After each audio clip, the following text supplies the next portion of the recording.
नमस्कार साथियों, स्वागत है आपका इसके स्टडी एकेडमी पर। आज मैं लेकर प्रस्तुत हुआ हूँ राजस्थान के जातीय लोक नृत्य। ठीक है, तो बहुत ही महत्वपूर्ण वीडियो होने वाला है, तो आप एक बार लाइक एंड सब्सक्राइब जरूर कर दीजिए। तो बिना टाइम गवाए शुरू करते हैं। गरासिया जो जनजाति है उसके जो लोक नृत्य हैं उसके बारे में बात करते हैं। पहले वालर नृत्य। वालर नृत्य जो है बहुत ही प्रसिद्ध नृत्य है गरासिया जाति का। तो वालर नृत्य के बारे में थोड़ी डिटेल्स के बारे में बात कर लेते हैं। बिना किसी वाद्य यंत्र के स्त्री पुरुषों द्वारा दो अर्धवृत्तों में धीमी गति का नृत्य है वालर नृत्य। ठीक है, तो वालर नृत्य के बारे में कहा जाता है कि वालर नृत्य, वालर जिसमें बजे नहीं कोई झालर।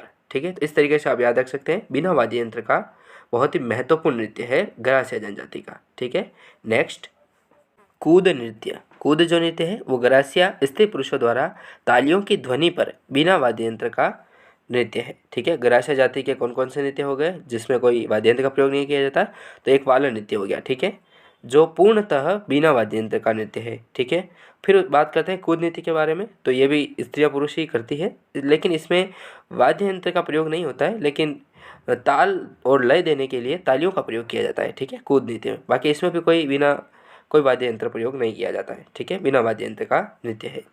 फिर बात करते हैं जवारा नृत्य। जवारा जो नृत्य है वो होली दहन के समय स्त्री पुरुषों द्वारा गरासिया जनजाति में किया जाने वाला नृत्य है जवारा नृत्य, होली दहन के समय। ठीक है, फिर बात करते हैं लूर नृत्य के बारे में। तो लूर नृत्य जो है वो लूर गोत्र की स्त्रियों द्वारा वधु पक्ष से रिश्ते की मांग करने का नृत्य है। ठीक है, उसमें दिखावा किया जाता है कि वधु पक्ष से रिश्ता मांगने की जो क्रिया है, जो भी नृत्य किया जाता है उसके बारे में, वो लूर नृत्य कहलाता है। ठीक है, लूर नृत्य। नेक्स्ट मोरिया नृत्य। मोरिया नृत्य जो है वो विवाह के अवसर पर पुरुषों का समूह बनाकर किया जाने वाला नृत्य है मोरिया नृत्य। ठीक है, गरासिया जनजाति का। फिर बात करते हैं मांदल नृत्य।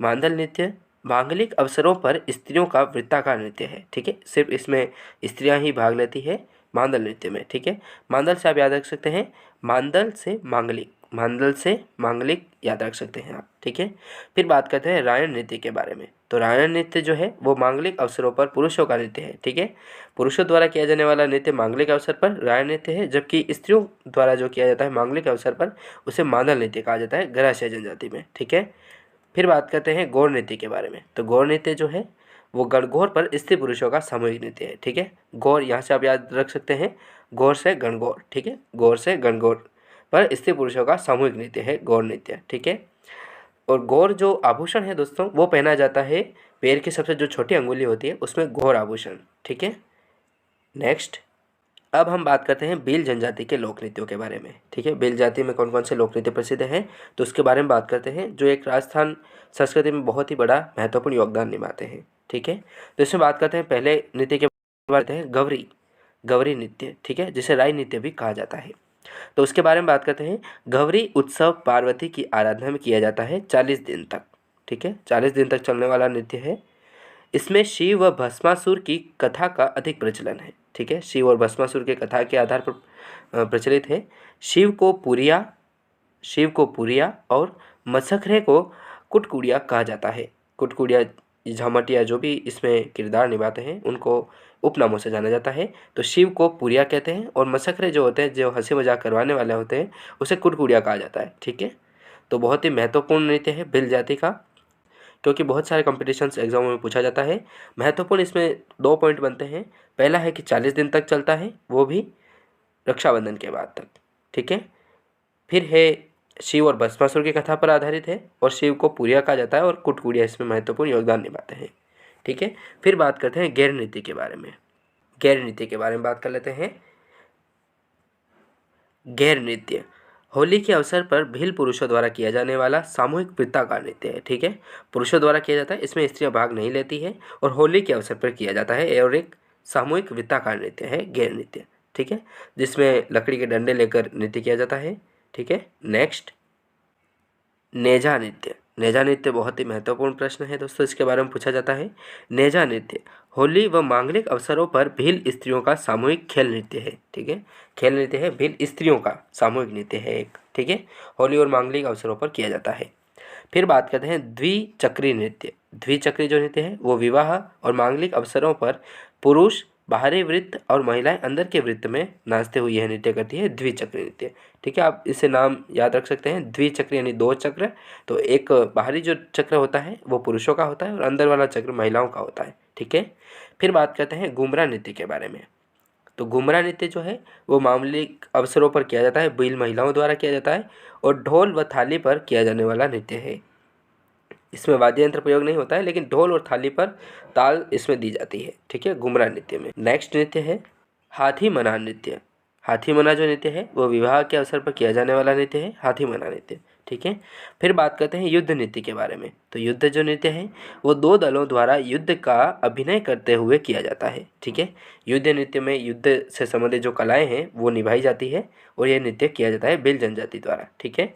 नेक्स्ट कथोड़ी जाति के लोक नृत्य। कथोड़ी जो जाति है उनके लोक नृत्यों के बारे में बात करते हैं अब। तो मावलिया जो नृत्य है वो नवरात्रों में उदयपुर के कथोड़ी पुरुषों द्वारा किया जाने वाला समूह नृत्य है, ठीक है। नवरात्र में किया जाता है, उदयपुर में किया जाता है, प्रसिद्ध है और कथोड़ी पुरुषों द्वारा किया जाता है, ठीक है, और एक समूह नृत्य है, ठीक है। मावलिया नृत्य के बारे में बात हो गई। फिर बात करते हैं होली नृत्य के बारे में। तो होली जो नृत्य है वो होली के अवसर पर कथोड़ी महिलाओं द्वारा किया जाने वाला समूह नृत्य है, ठीक है। एक सामूहिक नृत्य है होली नृत्य, ठीक है। नेक्स्ट बात करते हैं, अब बात करते हैं सहरिया जाति के लोक नृत्यों के बारे में, ठीक है। तो सहरिया जाति में भी दो महत्वपूर्ण नृत्य आते हैं, शिकारी नृत्य और लहंगी नृत्य, ठीक है। तो हम बात करते हैं शिकारी नृत्य के बारे में। शिकारी नृत्य जो है वो 12 जिले के सहरिया पुरुषों द्वारा किया जाता है और जिसमें शिकार का अभिनय करते हुए किया जाता है, ठीक है। फिर बात करते हैं लहंगी नृत्य। लहंगी जो नृत्य है वो सहरियों का सामूहिक नृत्य है, ठीक है, सामूहिक नृत्य है लहंगी नृत्य। नेक्स्ट अब हम बात करते हैं कंजर जाति के लोक नृत्यों के बारे में। कंजर जाति में कौन कौन से लोक नृत्य प्रसिद्ध हैं? तो इसमें भी दो लोक नृत्य प्रसिद्ध हैं, चक्री नृत्य और धाकड़ नृत्य, ठीक है। तो फिर बात करते हैं चक्री नृत्य के बारे में। चक्री नृत्य जो है वो कंजर बालाओं द्वारा तेज गति से किया जाने वाला चक्राकार नृत्य है जो हाड़ौती क्षेत्र में प्रसिद्ध है, ठीक है। हाड़ौती क्षेत्र में प्रसिद्ध है चक्री नृत्य जो कंजर बालिकाओं द्वारा किया जाता है, जो हाड़ौती में प्रसिद्ध है, ठीक है। चक्राकार नृत्य होता है, चक्री के समान चक्राकार, ठीक है। फिर बात करते हैं धाकड़ नृत्य के बारे में। जो धाकड़ नृत्य है उसमें कंजरों द्वारा झालापाव की विजय की खुशी में किया जाने वाला नृत्य है, ठीक है। झालापाव जो युद्ध हुआ था उसकी विजय के उपलक्ष्य में धाकड़ नृत्य किया जाता है कंजरों द्वारा, ठीक है। नेक्स्ट कालबेलिया जाति के लोक नृत्य। कालबेलिया जो जनजाति है उसके प्रमुख लोक नृत्यों के बारे में बात करते हैं। तो इसमें महत्वपूर्ण आते हैं इडोणी नृत्य, ठीक है। इडोणी जो नृत्य है वो स्त्री पुरुषों द्वारा पुंगी व खंजरी वाद्य पर किया जाने वाला वृत्ताकार नृत्य है, ठीक है। इडोणी नृत्य जो है वो स्त्री पुरुषों द्वारा पुंगी व खंजरी वाद्य पर किया जाने वाला वृत्ताकार नृत्य है। कालबेलिया जनजाति के बारे में बात कर रहे हैं। फिर बात कर रहे हैं शंकरिया नृत्य के बारे में। तो शंकरिया नृत्य जो है वो कालबेलियों का आकर्षक प्रेम कथा आधारित युग्म नृत्य है, ठीक है। इसमें युगल नृत्य किया जाता है, स्त्री पुरुष दोनों भाग लेते हैं शंकरिया नृत्य में, ठीक है। और एक आकर्षक प्रेम कथा के आधार पर आधारित नृत्य है, ठीक है। नेक्स्ट पणिहारी नृत्य। पणिहारी जो नृत्य है वो पणिहारी गीत के साथ युगल नृत्य किया जाता है। पणिहारी जो गीत है वो गाया जाता है और एक युगल नृत्य है, स्त्री पुरुषों द्वारा किया जाने वाला नृत्य है पणिहारी नृत्य। बागड़िया नृत्य। बागड़िया नृत्य स्त्रियों द्वारा भीख मांगते समय किया जाता है, ठीक है। स्त्रियाँ जो हैं वो भीख मांगते समय बागड़िया नृत्य करती है। गुलाबों ने कालबेलिया नृत्य को अंतर्राष्ट्रीय पहचान दिलाई। गुलाबो जो प्रसिद्ध नृत्यांगना है इनकी कालबेलिया नृत्य के, उन्होंने इसे अंतर्राष्ट्रीय पहचान दिलाई है, ठीक है। नेक्स्ट गुर्जर जाति के लोक नृत्य। तो एक महत्वपूर्ण लोक नृत्य आता है गुर्जर जाति में चरी नृत्य, ठीक है। तो चरी नृत्य के बारे में बात करते हैं। चरी नृत्य जो है वो किशनगढ़ अजमेर क्षेत्र में गुर्जर महिलाओं द्वारा मांगलिक अवसरों पर सिर पर चरी बर्तन से दीपक जलाकर नृत्य करती है। इसकी प्रसिद्ध नृत्यांगना जो है वो है फल्गुबाई, ठीक है। फल्गुबाई प्रसिद्ध चरी नृत्यांगना है, ठीक है, फल्गुबाई। तो चरी नृत्य के बारे में महत्वपूर्ण बातें क्या क्या है? किशनगढ़ अजमेर क्षेत्र में प्रसिद्ध है, गुर्जर महिलाओं द्वारा किया जाता है और चरी बर्तन रख कर किया जाता है जिसमें दीपक जलाकर नृत्य करती है और इसकी प्रसिद्ध नृत्यांगना फल्गुबाई है, ठीक है। नेक्स्ट मेव जाति के लोक नृत्य। मेव जाति जो है के बारे में बात करते हैं। तो इसमें प्रसिद्ध नृत्य आता है रणबाजा, ठीक है, रणबाजा जिसे रतवई नृत्य भी कहा जाता है, ठीक है। तो इसके बारे में बात करते हैं। स्त्री पुरुषों द्वारा मिलकर किया जाने वाला नृत्य है जो मामूलिक अवसरों पर किया जाता है। मेव स्त्रियां सिर पर इडोनी व खारी रख कर नृत्य करती है, ठीक है, और पुरुष अलगोजा व टामक बजाते हैं, ठीक है। तो ये बहुत ही महत्वपूर्ण नृत्य है मेव जाति का रणबाजा या रतवई नृत्य, ठीक है। आपको ये जानकारी कैसी लगी दोस्तों? आपको अच्छी लगी हो तो लाइक एंड सब्सक्राइब जरूर करें। मिलते हैं नेक्स्ट वीडियो में, तब तक के लिए जय हिंद, जय भारत, वंदे मातरम।